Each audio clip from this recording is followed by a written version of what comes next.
Okay, I don't need to tell you what Ratchet and Clank is. You don't need me to explain Ratchet and Clank to you. If you're watching this, you're already a fan. So I'm just gonna give you the cliff notes. A Lombax, not to be confused with Lorax, finds a tiny robot and names him after a sound effect and keeps him as a pet. Turns out, the pet is on a mission to stop big business in the form of this thumb from destroying a bunch of planets to create a new homeworld. So the planet hopping adventure begins. You get some help from resident bad good guy Captain Quark and good bad guy Steve, but ultimately, Ratchet and Clank swim, fly, hover, and grind their way to victory. And what's most important of all, a television.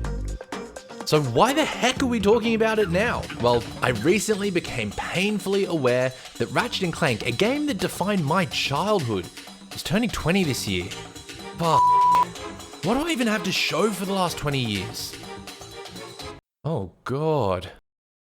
All my time on Earth. As I reflected on the inevitable march of time and my own mortality, a question kept consuming me above all others. Is the original Ratchet and Clank still as good as I remember? Followed closely by, even if it's still good, is it still relevant? I mean, we're talking about a 20-year-old game that's already been rebooted in 2016. And I get that this isn't the popular opinion, but do we even need to go back to the... Alright, zip it. You can't even... Zip it. Zip. Look, all Ladies and gentlemen of the jury, Exhibit A. Well, if I want answers, then that only leaves me with one choice. But before we get stuck in, I want to hear from you. What was your first Ratchet and Clank game? Let me know in the comments below. Playing Ratchet and Clank in 2022 is a heck of a lot of fun. Sure, there are some quality of life things that are missing and one or two difficulty spikes in some of the later levels, and getting through this level still induces minor panic attacks, but this is one hell of a game. Let's start with where most early 2000s games are most likely to crash and burn for me nowadays, and talk controls. You smell that? Smells a little bit like... Control talk!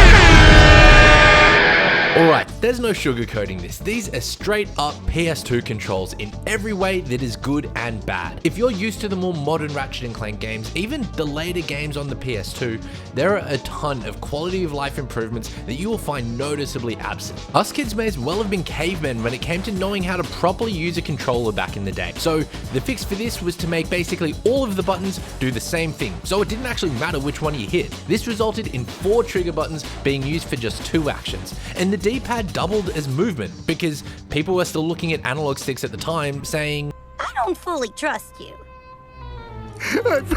even with the wasted real estate, the game is designed in a way that is still definitely playable today, and while it would be nice to have some extra controls here and there, you at least have everything you need. Honestly, the hardest part about playing this game today isn't so much the controls, but the controller. Using it made me feel like how I would imagine Shaq feels every time he's just minding his own business and tries to drink a bottle of water. Yeah, it still looks like a controller, everything's in the right place, but what is this?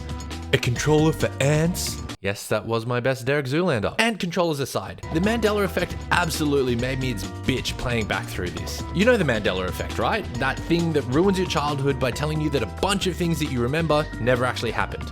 Like Darth Vader never actually saying the line, "Luke, I am your father." Or that not a single character in Snow White ever said, "Mirror, mirror on the wall." Bullshit. Anyway, if this is news to you, everybody strap in! I'm about to open some fucking windows. Okay, where do I start?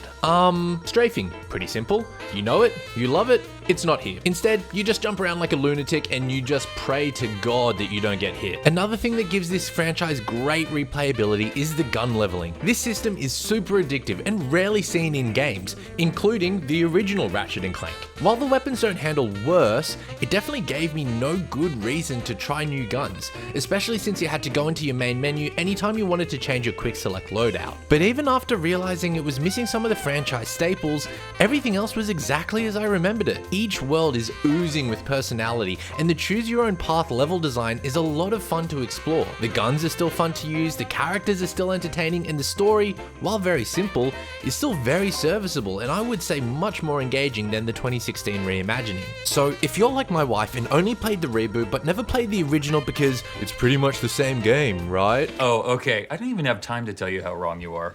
Actually, it's gonna bug me if I don't. Well, that's a whole other conversation. Who knows? Maybe I'll cover it in a separate video. The most frustrating thing about all of this though, is that if you want to play this, it's actually pretty hard to do so. It currently lives as a HD Trilogy remaster on the PS3, or your other option is track down a physical PS2 disc. But either way, you're going to be having to dust the cobwebs off some last gen consoles. Hopefully the heavily rumored Project Spartacus from Sony will include the ability to access these games more easily, and that this is just a whole non-issue for those of you watching this in the future. So if you can go back and play this game now, I would definitely recommend you do so. It's just as fun now as it was when you played it all those years ago, and it's definitely not too late to play it if you're new to the series. Take my word for it, my opinions are unvalidated and my bias is unwavering after all. If you enjoyed this, why don't you check out If It's Too Late to Play Jak and Daxter? If you feel like helping me out so I can keep growing, a simple like on the video goes a huge way. And you can also subscribe for more reviews like this one. I post new videos every Friday.